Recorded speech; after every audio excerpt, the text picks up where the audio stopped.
First episode, I guess. This is my little corner of the internet. I'm Josh Kassick, and this is Kassick's Corner.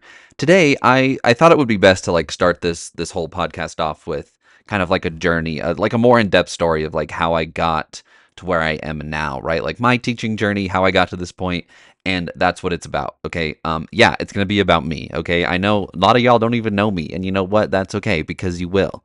Okay, you're gonna.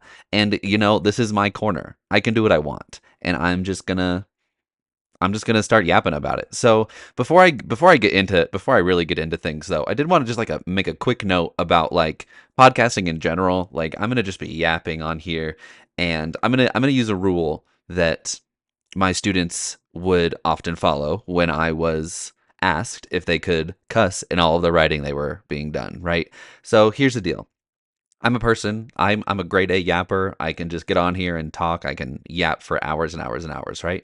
But sometimes people cuss, and I am not about to edit a whole video just to bleep out some words or cut some off words that we've all heard before, right? I'm literally a teacher.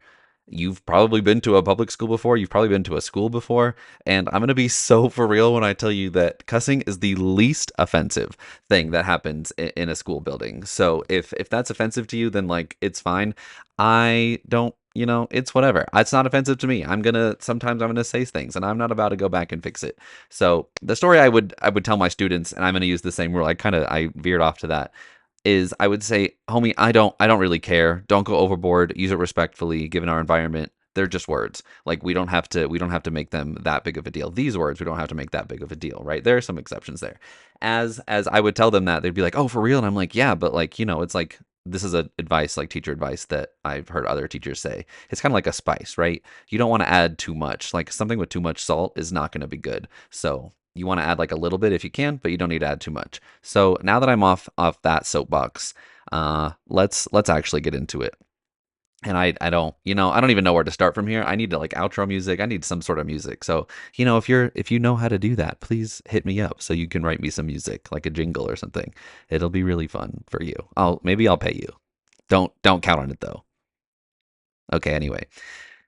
Here's kind of where it starts. So, I guess like the thing that I always think about is if you were to go back in time and tell me as a kid that I would grow up to be a teacher, I probably would have like laughed in your face. I probably would have been surprised. I would have been shocked. I would have been bewildered, flabbergasted, all of those things because me as a kid, I was shy. I was quiet. I just sat and did my homework. I played video games like every second of the day that I could. There was no business that little chubby ginger version of me had any business being a teacher. And I think looking back on that, there are moments where it's like, oh, wow, that's really cool that like that happened. But when I was a kid, I think I knew of like four professions, and one of them was a teacher. And so obviously, when people would be like, what do you want to be when you grow up? I was like, I want to be a teacher. Like, obviously, like this is the only career I knew existed. So I said that in some things, and I'll write more about that eventually in a book perhaps. And as we get into that, you'll hear more about it. But, if you were to tell me as a kid that I would become a teacher, I think I would have just like laughed in your face. And that's not to say that I thought it was a silly profession or that I just didn't think I was cut out for it. Like when I was a kid, there was no way that a kid who like struggled in school the way that I did would ever want to become a teacher. And I guess that brings me to like elementary school. My earliest memory of school kind of revolves around just, sitting and doing my job. I don't remember a whole lot of things. My biggest school memory in elementary school is in third grade. Third grade was a dark point for me. Let me tell you, I would get so much anxiety just with the thought of like going to school because I don't really remember where the anxiety came from. I think it was my art teacher, and there's no way she's listening to this. That would be wild. There was like my art teacher who would constantly give me grief just about like not being good at art, and I did not like that. So every time I had art, I would get like this pit in my stomach, and I'd be like, I don't want to go to school. And my mom was really chill, and she would like let me stay home on those days, which I vastly appreciate.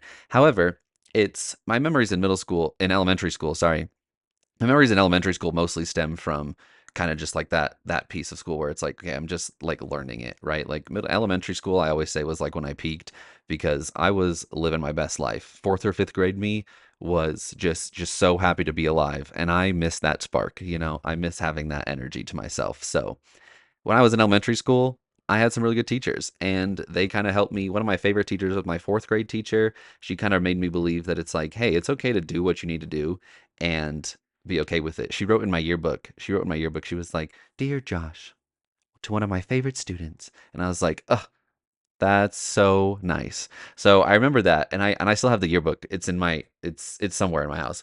Um, but the idea there is that from very early on, I had some very good teachers that like just showed me that they cared, right? I think going into then middle school, like my teaching journey in middle school, is the person that I was in middle school was not the pause. I guess I don't know. Who are we in middle school? We're all just trying to figure it out, you know? And it's not that didn't enjoy middle school. I look back on it fondly because again, I had some really good teachers that I look back on. It's like, wow, they really like helped make that journey good. And I think if when I get further into like more episodes on this, I'm going to talk specifically about what the monster of middle school is because that's what I taught for 8 years. And I just have a really good heart for middle school. So anything that I remember about being in middle school has kind of already just like either concreted itself in my brain so hard that I can't access it, or I don't even remember because I have already talked about it and diluted that memory in my mind with other adventures as a middle school teacher. In high school, I think that's where you kind of get to this phase in your life that you start thinking about what you want to do for the rest of your life, right? You get into this phase where it's like, hey, what are you going to do next? What are you going to do when you graduate? And it's like, bro, I don't know, step off. So it's like this whole idea of in high school, I really started to elaborate more on where I wanted to be, where I wanted to go. And I think school was really easy for me. I didn't really struggle with classes. I struggled more like socially, which, there are some explanations for that I'll get into at a later date that I didn't really struggle academically. So in high school, I was just like, yeah, I'll get into college, I'll do my job. I literally, again, like just like I was in elementary school, all I wanted to do is I wanted to sit and play video games and I wanted to just relax and chill. I took a lot of AP classes. I did my job. I got my license, all that kind of stuff. The second I got into college is when I started thinking about what I actually wanted to do. And in high school, I had one very influential teacher that really guided me. She was my AP English literature, I think it was. No, my AP Lang teacher was like an old lady. She was really chill too, but it's not the one I'm talking about. The AP Lit teacher I had in high school, she definitely guided me into really understanding like where reading and writing and where all of that stuff can take you in the sense that it's like there's so much in like a little book that you can get out of it, right? So she taught me really that like it's okay to have your own thoughts and to put them on paper. It's okay to struggle with kind of finding all of these things. And we read a book called The Sun Also Rises by Ernest Hemingway. And in that story, there's this like underlying element that you don't really know about until, well, really until somebody tells you, because if you're 17, 18 years old reading that book, there's no way that you can really tell what's going on because he barely alludes to this fact in that story.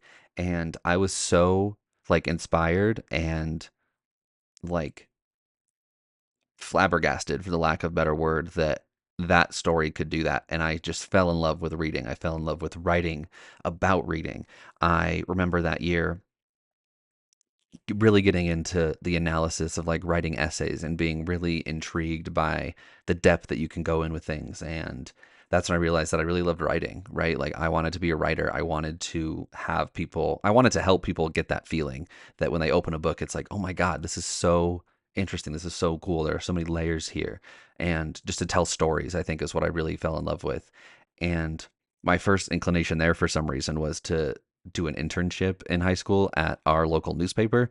And let me tell you, journalistic writing and what news writing is supposed to be is not the kind of writing I wanted to do. So I definitely geared away from that very quickly. And I think that was like the first step that I realized was into my teaching career.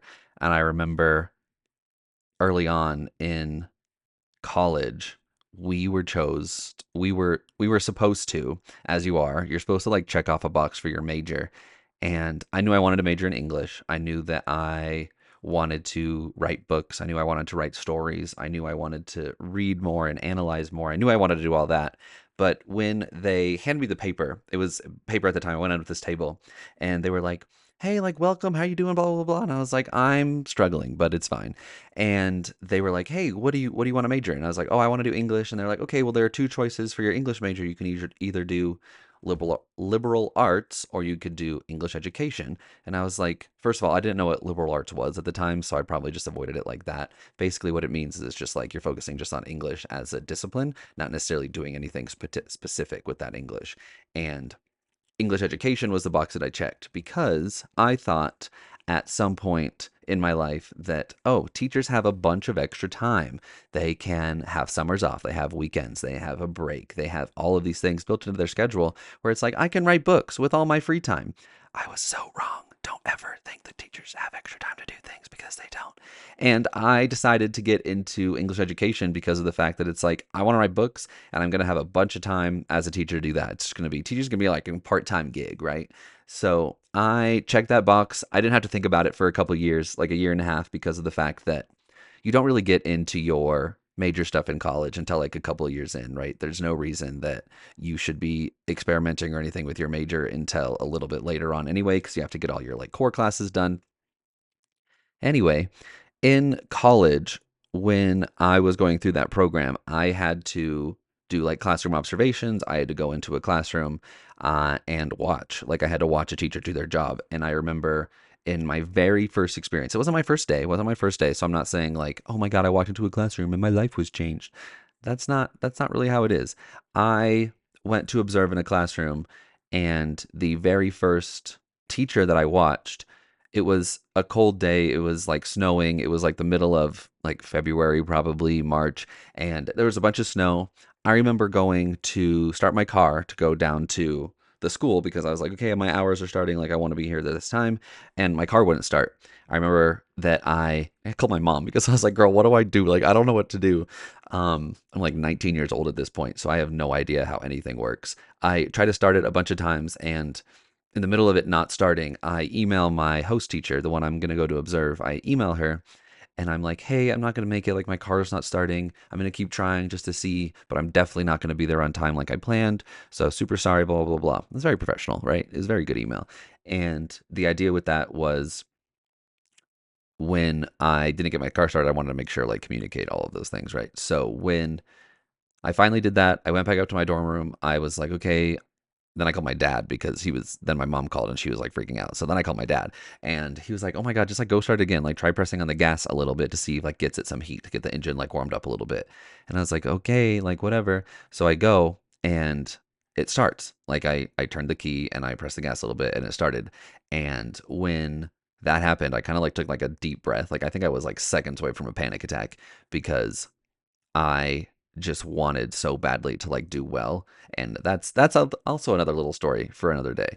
And the idea that I was going to be late just kind of like freaked me out. So when I got there, she was in the middle of her class. I usually get there during lunch so I can like walk in and like chat with her.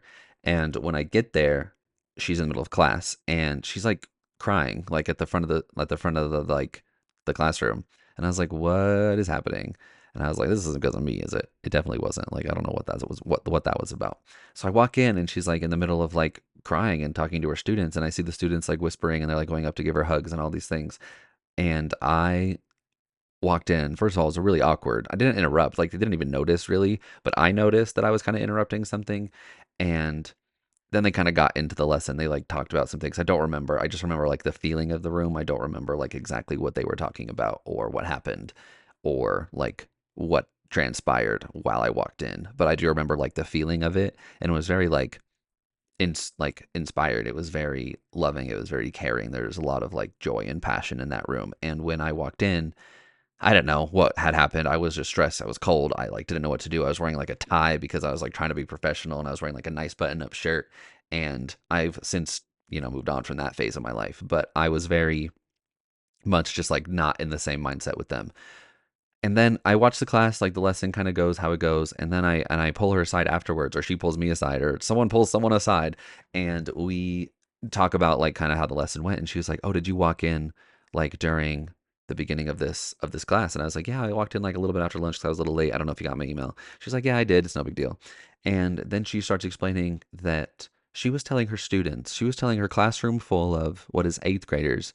She was telling her classroom full of eighth graders that she was really struggling to get money to buy gas so that she could, drive to work, go do all these things with her kid. And she was just struggling, and she was just, how teachers do. They just like start talking about their lives and getting into it.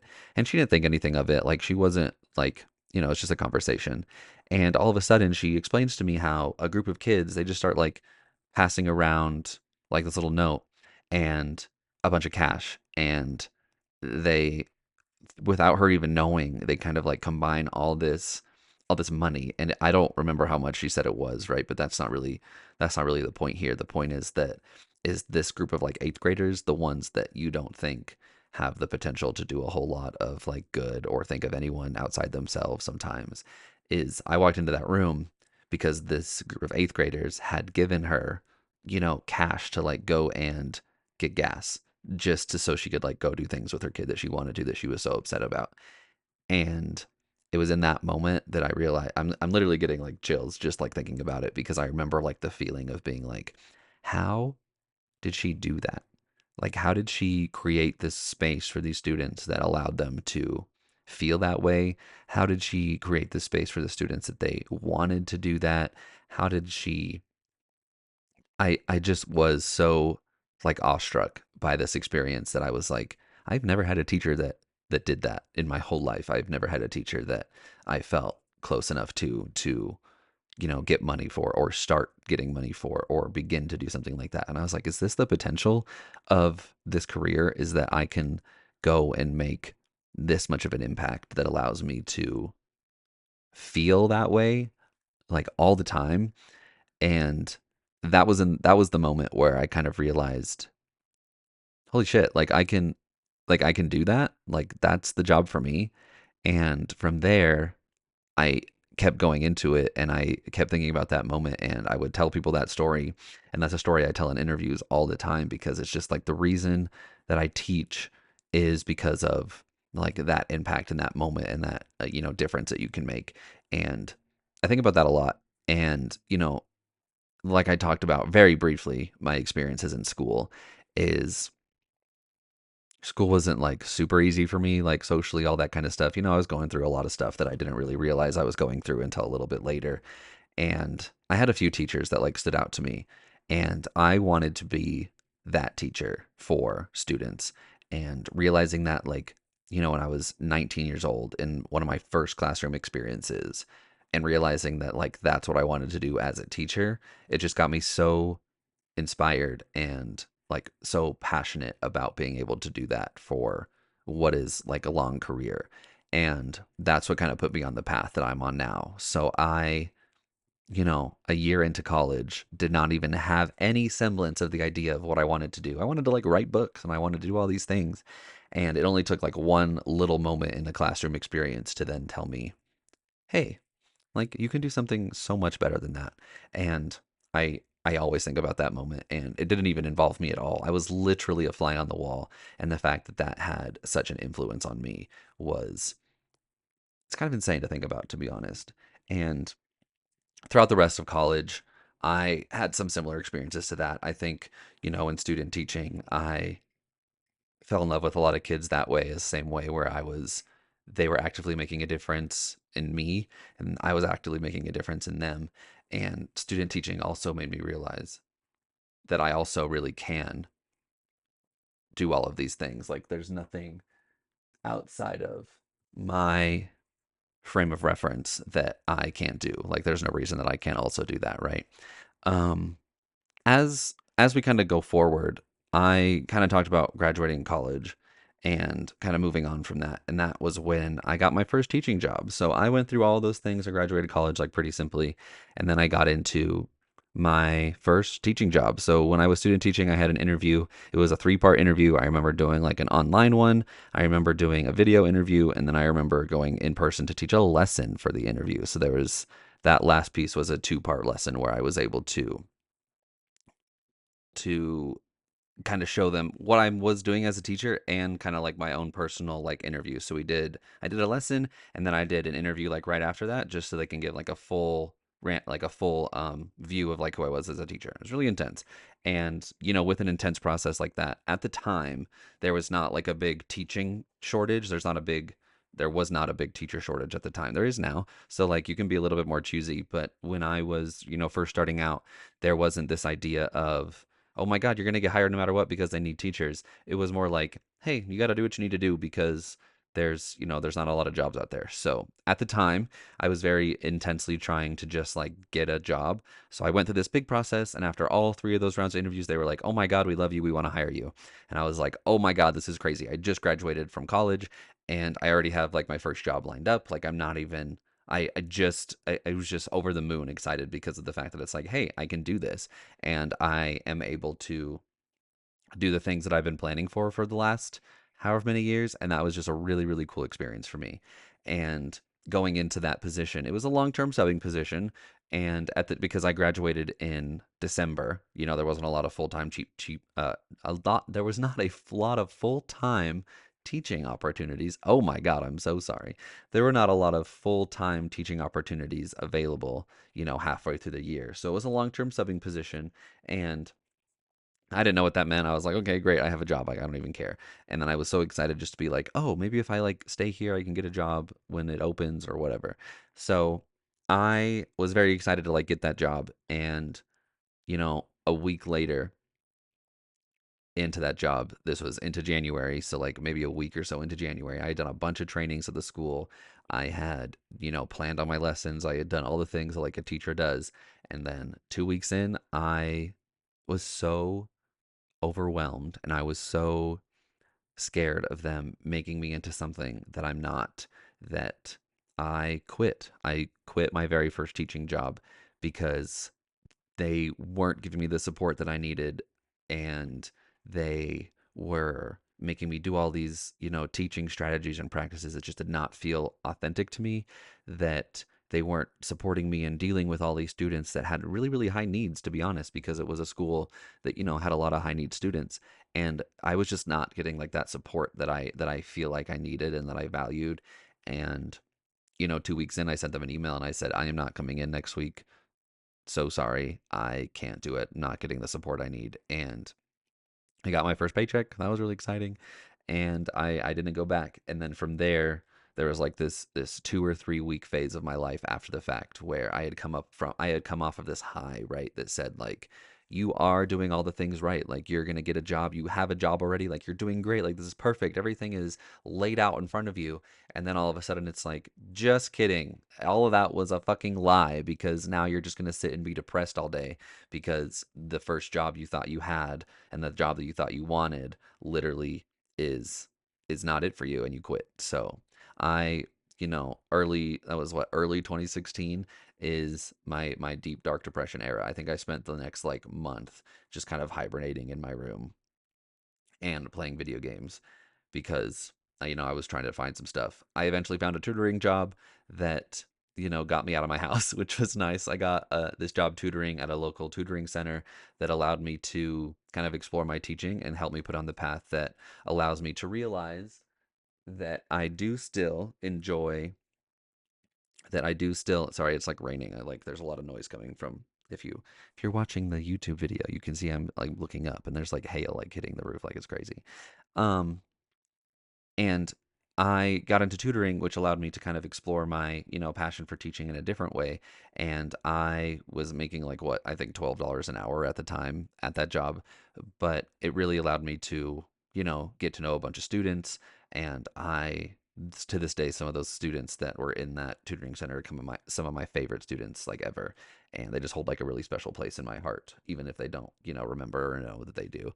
And um, that really put me on a track to say like, hey, yeah, I can do this. And there's more stories in there, but that's not what this one is about. This is more of the journey overall, not like the individual things, right? I'll get into that.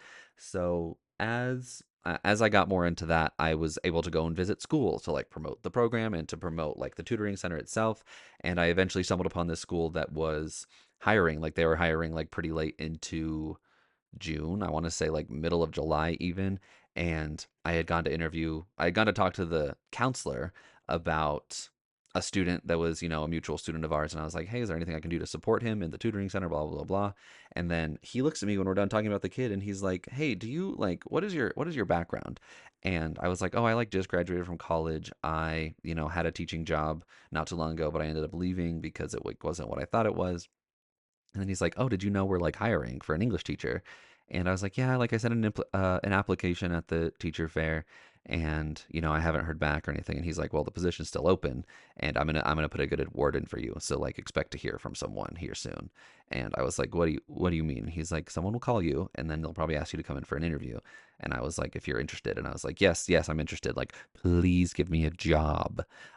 So like a week or so later, I think I got a call from the principal of the school at the time, and he said, "Hey, do you want to come in for an interview?" I went in to interview.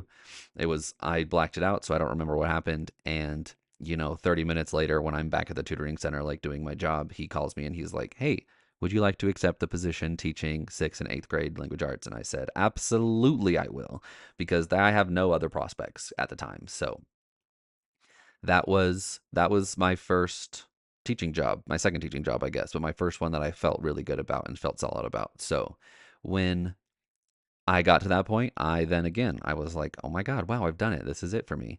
And from there, I kind of had that like first year teacher thing where I was struggling a lot. I went through the motions. I very much relied on my co-teachers to plan everything. I very much was the new teacher in the building that didn't know a whole lot. I didn't know what was going on. I didn't know how to like deal with things. Classroom management was a little rough, all that stuff. But I made it through, and like I don't think that I look back on my first year teaching and realize that it was awful, because my favorite class of students that I have ever taught ever in not a decade of teaching at this point was in my first year of teaching. It was this group of eighth graders, and the way that I could make my own episode about my very first class of eighth graders is just insane. I don't know that there are enough words here in my teaching journey to explain like the impact that made on me, but it wasn't a bad first year. I had my struggles or whatever, but I made it through. I was tutoring every day after school to make extra money.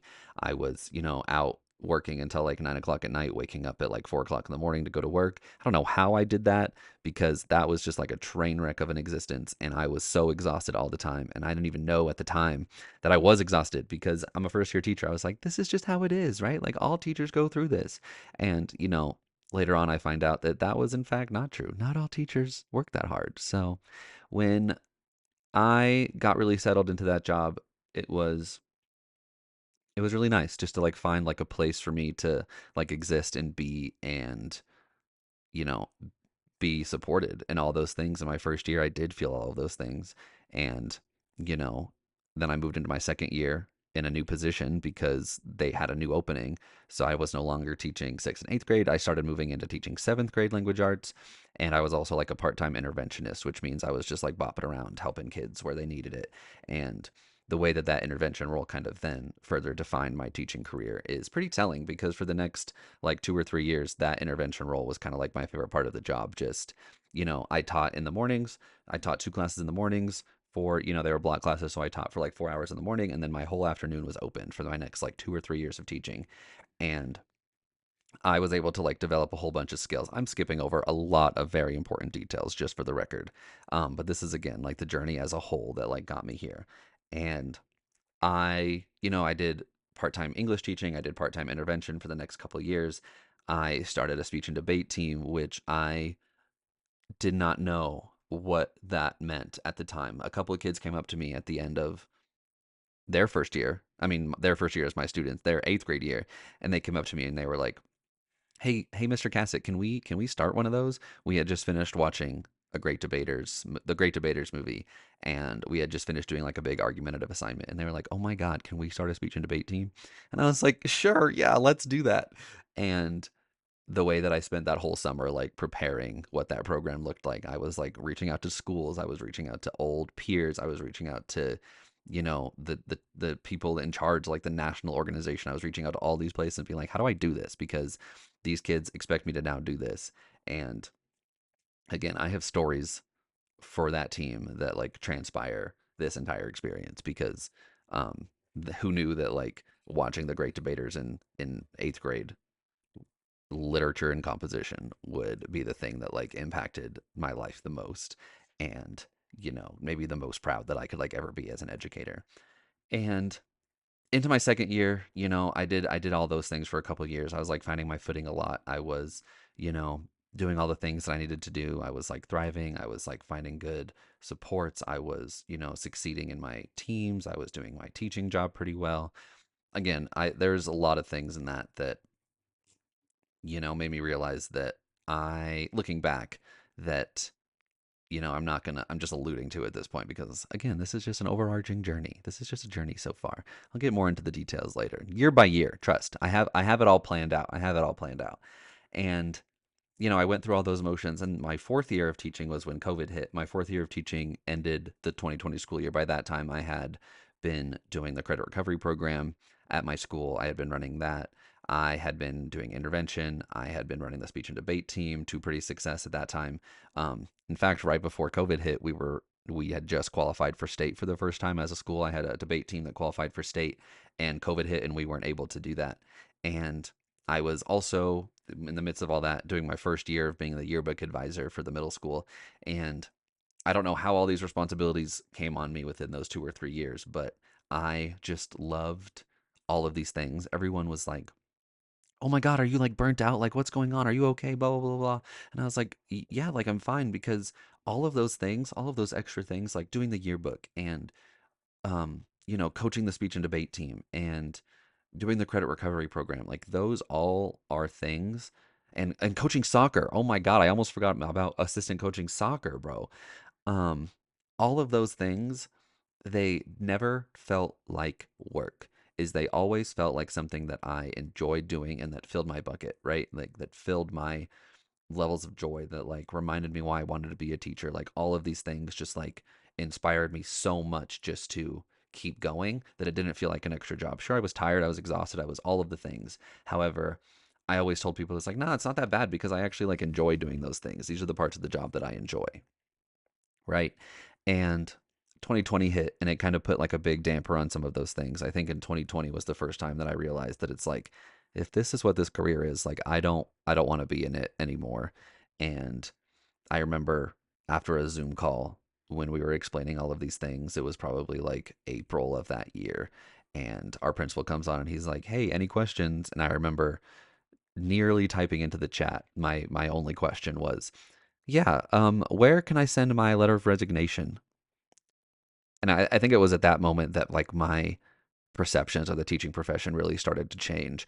And sure, it was 2020, sure, it was all those different things, but it was also just like the experience in the place that I was in and the idea that it's not all that I thought it was. I think up until that point, for the most part, like there were some little things that came up that made me question it, but I think for the most part, up until my fourth year of teaching, I was pretty much, yeah, this is perfect. Like everything about this is great.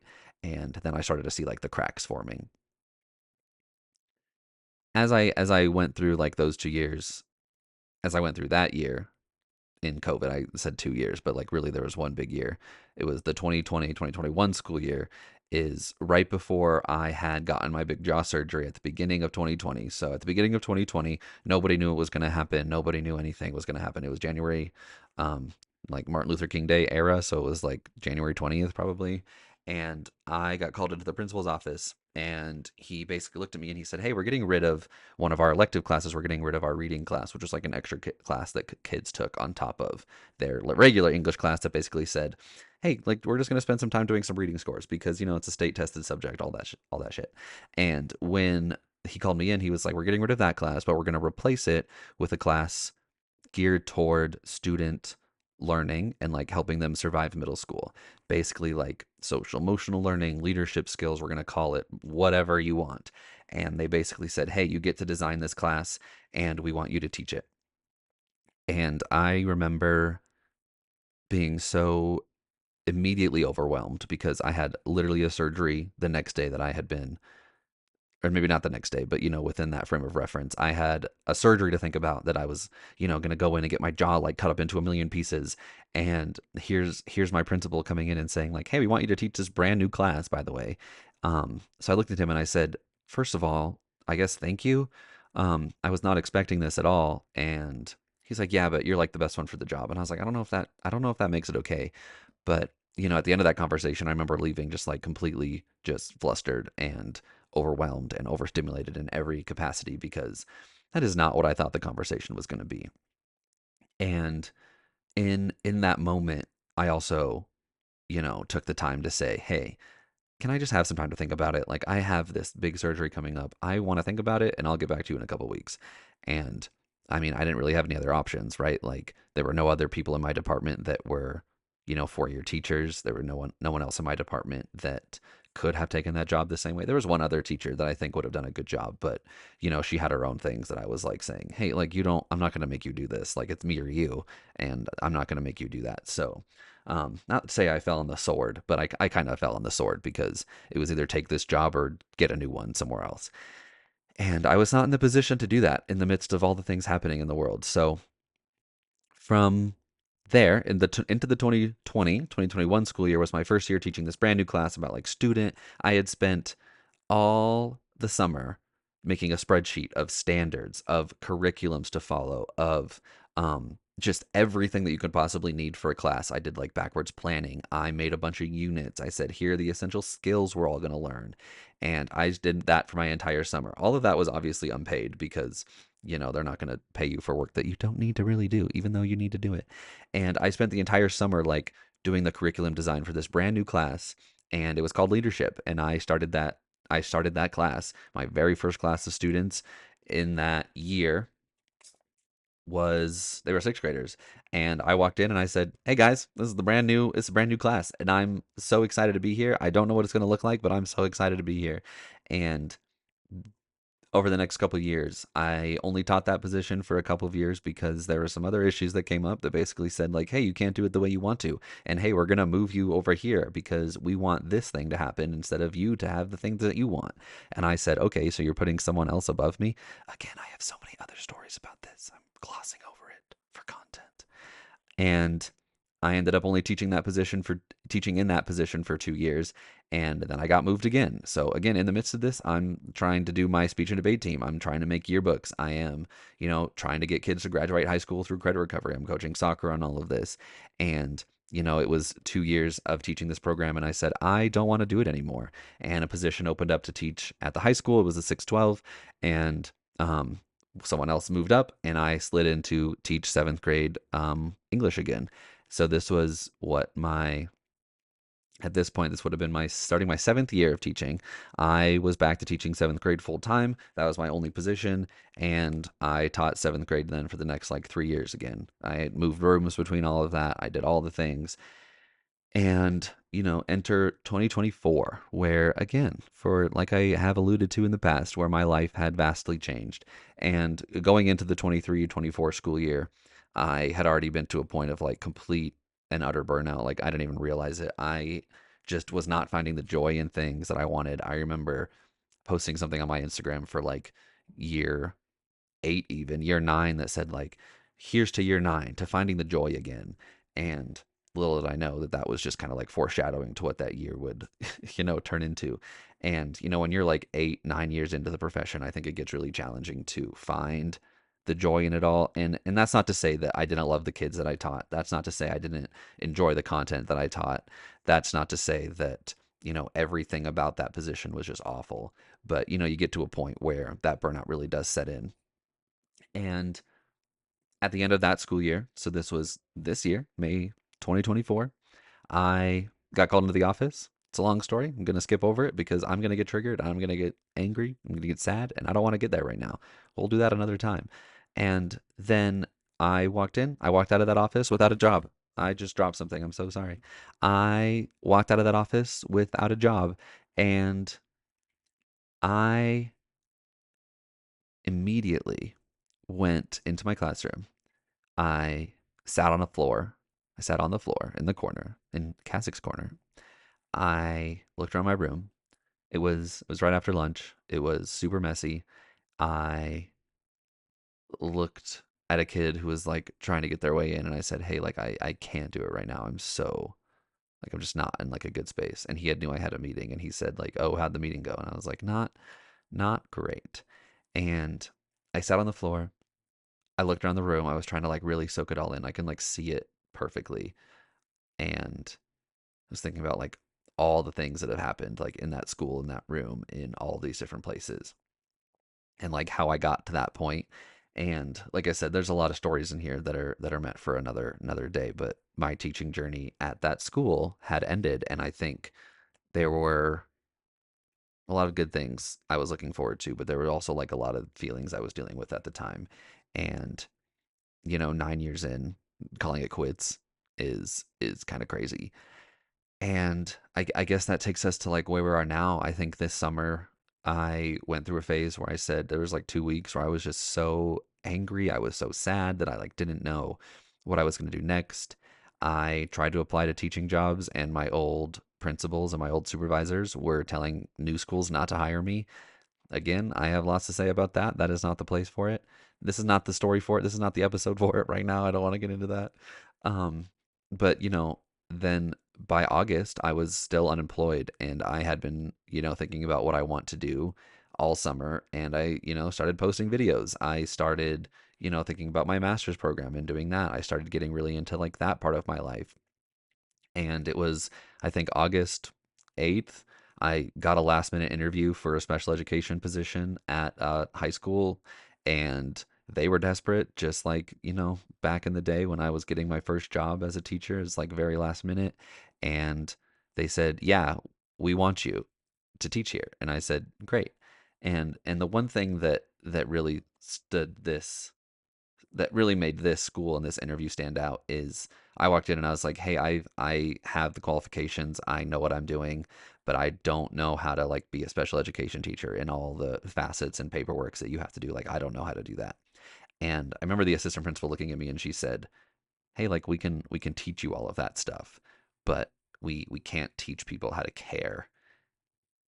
And that's like the one thing that I think my old school like didn't really get, I think teaching is a whole lot of things. And I think my teaching journey has showed me like a million different things about students, about the world, about just like the entities that exist in all facets of life. And I think I have learned so much. But what this like 9 year teaching journey has taught me, what all of my roles in education has taught me, is that all it comes down to is like giving your students a safe place to care about them.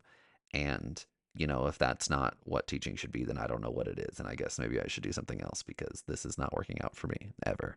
And like I said, there's a lot of stories in there, but my journey has been, I don't know, a short one, I guess, but there's been a lot of experiences in there that have like led me to this position that I'm feeling pretty good about. I think I still have lots of doubts sometimes about like where things are, and I still feel very much like aimless in like what is next for me in the future. Um, but I think at the end of the day, whatever I end up doing is I'm gonna care, you know, and that's really all you can do. So I don't really know how to wrap this up at this point. I didn't think that far ahead. I didn't think that I would get this far. I literally bought a microphone and said, "What if I?" And then here I am. So, thank you so much for listening. See my socials in the notes down below. Follow along, subscribe for more. If there's anything that you want me to talk about, if there's any stories that stood out to you, if you want to come on the podcast and talk to me, like that's great. Teachers, former students, other people trying to make it on the internet, we can join our little corner together and see what's out there. But yeah, leave a comment. Let me know what you thought. Let me know if you have other things you want me to talk about or if you have other stuff that's going on. Like I said, this is a safe place for us. And that's what Kassick's Corner is about. And I will see you in the next one.